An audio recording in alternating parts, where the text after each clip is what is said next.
Hi అండి, welcome to Ashi bakes and vlogs. ఈ వీడియోలో ఎంతో healthy and tasty veg cheese మఫిన్స్ని ఎలా ప్రిపేర్ చేసుకోవాలో చూపించబోతున్నానండి. పిల్లల బ్రేక్ బాక్స్కి యూజ్ అయ్యే ఈ వెజ్ చీజ్ మఫిన్స్ని ఎలా చేసుకోవాలో ఇప్పుడు చూసేద్దాం. ముందుగా ఒక బౌల్ తీసుకొని అందులోకి 1 కప్ వరకు ఇది మల్టీగ్రెయిన్ ఆటా అండి. ఇది నేను ఇంట్లోనే గోధుమలు, రాగులు, సజ్జలు ఇలాంటివన్నీ వేసుకొని నానబెట్టి మొలకలు తీసుకొని అది పౌడర్ కింద ఆడించుకుంటానండి. ఇది చపాతీలకు చాలా బాగుంటుంది, పుల్కా కానీ చాలా బాగుంటుంది అనమాట. ఇందులోకి మనం 1 టీ స్పూన్ వరకు salt, 1/2 teaspoon black pepper powder, అలాగే మీ కారం తగ్గట్టుగా చిల్లీ ఫ్లేక్స్, అలాగే 1 టీ స్పూన్ ఆరిగానో, అలాగే 1 టీ స్పూన్ మిక్స్డ్ హెర్బ్స్ వేసుకోవాలి. నెక్స్ట్ ఇందులోకి 1.5 టీ స్పూన్ వరకు బేకింగ్ పౌడర్ వేసుకోవాలి. అలాగే 1/2 టీ స్పూన్ వరకు బేకింగ్ సోడా వేసుకొని బాగా మిక్స్ చేసేసుకోండి. ఇలా బాగా మిక్స్ చేసేసుకున్న తర్వాత పక్కన పెట్టేసుకోవాలి. ఇప్పుడు వేరొక బౌల్ తీసుకొని అందులోకి 2 ఎగ్స్ అనేవి తీసుకోవాలి. ఇప్పుడు వీటిని ఇందులో వేసేసుకొని బాగా బ్లెండ్ చేసేసుకోవాలండి. మనకి ఫోమీ స్ట్రక్చర్ వచ్చేంత వరకు బాగా బ్లెండ్ చేసేసుకోవాలి. మీ దగ్గర ఒకవేళ బ్లెండర్ లేకపోతే హ్యాండ్ విస్కర్తోనైనా ఒక 5 మినిట్స్ వరకు బాగా బీట్ చేసుకోండి. లేదు అంటే ఎగ్ అనేది స్మెల్ వస్తుందన్నమాట. సో తినేటప్పుడు కొంచెం ఎగ్ స్మెల్ అనిపిస్తుంది. అందుకే కొంచెం ఫోమీ స్ట్రక్చర్ వచ్చేంత వరకు బాగా బీట్ చేసేసుకున్న తర్వాత 3/4 కప్ వరకు మిల్క్ వేసుకోండి. ఇలా మిల్క్ని కూడా బాగా బ్లెండ్ చేసేసుకోండి. అలా బ్లెండ్ చేసుకున్న తర్వాత ఇప్పుడు ఇందులోకి 1/2 కప్ వరకు బటర్ కానీ లేదంటే ఆయిల్ కానీ తీసుకొని బాగా బ్లెండ్ చేసుకోండి. ఆయిల్ అనేది మనకి మిక్స్ అయ్యేంత వరకు బాగా బ్లీచ్ చేసుకోవాలండి. లేదు అనుకుంటే మనకి మఫిన్స్ బేక్ అయిన తర్వాత అది ఆయిలీగా కనిపిస్తుంది అనమాట. సో నెక్స్ట్ ఇలా బీట్ అయిన తర్వాత మనం ముందుగా ముందుగా మనం మిక్స్ చేసి పెట్టుకున్న వీట్ ఫ్లోర్ని కొంచెం కొంచెం వేసుకుంటూ చాలా నెమ్మదిగానే స్లోగా బ్లెండ్ చేసుకోవాలండి. మీరు బ్లెండర్తోనైనా బ్లెండ్ చేసుకోవచ్చు, లేదంటే ఇలా విస్కర్తోనైనా కొంచెం కొంచెం వేసుకుంటూ స్లోగా కలుపుకోవాలన్నమాట. సో నేను చూపిస్తున్నట్లుగా ఒకటే డైరెక్షన్లో కలుపుకోండి.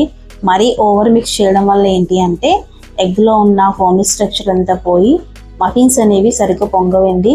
సో అందుకని చాలా స్లోగా కలుపుకోవాలన్నమాట.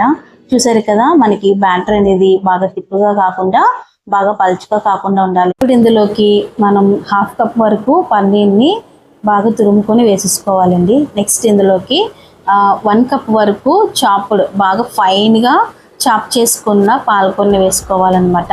మనకి పాలకూర అనేది ఎంత బాగా ఫైన్గా చాప్ చేసుకుంటే మఫిన్స్ అనేవి అంత బాగా వస్తాయండి. సో చూసారు కదా, ఇలా మొత్తాన్ని కూడా మిక్స్ చేసేసుకున్న తర్వాత ఇప్పుడు ఇందులోకి మనం 1/2 కప్ వరకు ప్రాసెసర్ చీజ్ తీసుకుంటున్నానండి. ఇది కంప్లీట్గా ఆప్షనల్ అండి, ఉంటే వేసుకోవచ్చు లేదంటే లేదు. వేసుకుంటే టేస్ట్ అనేది చాలా బాగుంటుందన్నమాట. సో దీన్ని నేను హాఫ్లో హాఫ్ వేసుకున్నాను. రిమైనింగ్ హాఫ్ ఏంటంటే నేను ఫిల్లింగ్కి వేసుకుంటానండి. సో అందుకని చెప్పి దాన్ని పక్కన పెట్టేసుకున్నాను. ఇలా మొత్తం అంతా మిక్స్ చేసేసుకొని పక్కన పెట్టేసుకొని ఇప్పుడు బేకింగ్ ట్రే తీసుకొని దాంట్లోకి మనకి మఫిన్స్ ఉంటాయి కదా, మఫిన్ మోల్డ్ ఉంటాయి కదా, ఆ మోల్డ్స్ని తీసుకొని నేను 3/4 వరకు వేసుకుంటున్నానండి. ఫుల్గా వేసుకోకూడదు. వేసుకోవడం వల్ల ఏంటంటే మఫిన్స్ పొంగేటప్పుడు బాగా బయటకు వచ్చేస్తాయి అనమాట. అందుకే 3/4 మాత్రమే వేసుకోవాలి. ఇలా కంప్లీట్గా మొత్తం అన్నిటిలో వేసుకున్నాక నేను మిగిలిన చీజ్ ఏదైతే ఉందో దాన్ని మొత్తం అన్నిటిలోని ఫిల్ చేసేసుకున్నాను. ఇది ఇప్పుడైనా మనం ఫిల్ చేసుకోవచ్చు, లేదంటే బేకింగ్ అయిపోయిన తర్వాత వేడిగా ఉన్నప్పుడే దాని మీద ఇలా ఫిల్లింగ్ చేసుకుంటే చాలా చీజీగా చాలా బాగుంటుందండి.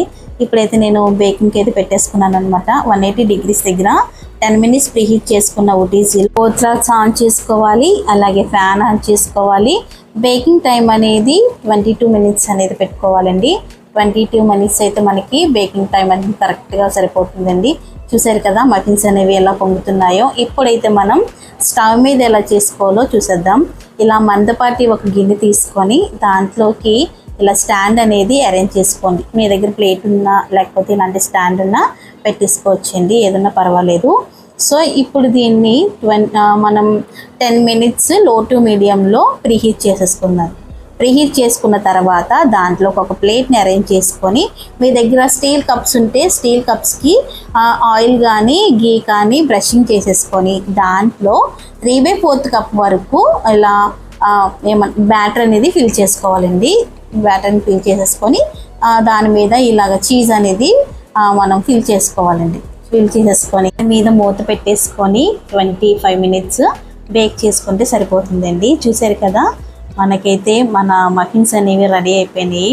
చూసారా ఎంతో కలర్ఫుల్గా ఉండే ఈ హెల్తీ మఫిన్స్ని మీరు కూడా మీ పిల్లలకి బ్రేక్ బాక్స్లో కానీ లేకపోతే ఈవినింగ్ స్నాక్స్ కింద కానీ ఒకసారి ట్రై చేసి చూడండి. ఎంతో హెల్తీ వెర్షన్లో చేసుకున్నాం కదా, ఎలాంటి మైదా కానీ షుగర్ కానీ యూజ్ చేయకుండా హెల్తీ వెర్షన్లో చేసుకున్న ఈ మఫిన్స్ అనేవి చాలా సాఫ్ట్గా, చాలా చీజీగా, చాలా బాగుంటాయండి. చీజ్ అనేది మీకు అంతలా కనిపించదండి, ఎందుకంటే మనం ఎక్కువ వేసుకోలేదు కాబట్టి. సో ఎంతో సాఫ్ట్గా మటుకు చాలా బాగుంటుందండి టేస్ట్ అనేది. సో మనం ఇలా ఓన్లీ పన్నీర్తోనే కాదు, మీ దగ్గర ఏ వెజిటేబుల్స్ ఉంటాయి అంటే ఏమంటారు క్యాప్సికమ్, క్యారెట్, బీట్రూట్ ఇలాంటి ఏవైనా వేసుకొని మనం మఫిన్స్ అనేవి రెడీ చేసుకోవచ్చండి. చాలా బాగుంటాయి అన్నమాట. మీకు స్వీట్ కార్న్స్తో కూడా వేసుకోవచ్చండి, చాలా బాగుంటాయి. చేసి చూడండి. ఇప్పుడైతే మనం స్టవ్ మీద బేక్ చేసుకున్నాం కదా, ఎలా ఉండే చూసేద్దాం. చూసారు కదా, స్టవ్ మీద కూడా చాలా బాగా బేక్ అయ్యాయండి, చాలా వేడిగా ఉన్నాయన్నమాట. ఇప్పుడే బేక్ అయింది కదా. సో మీకు కనుక ఈ వీడియో నచ్చినట్లయితే లైక్ చేయండి, షేర్ చేయండి, అలాగే సబ్స్క్రైబ్ చేసుకోండి.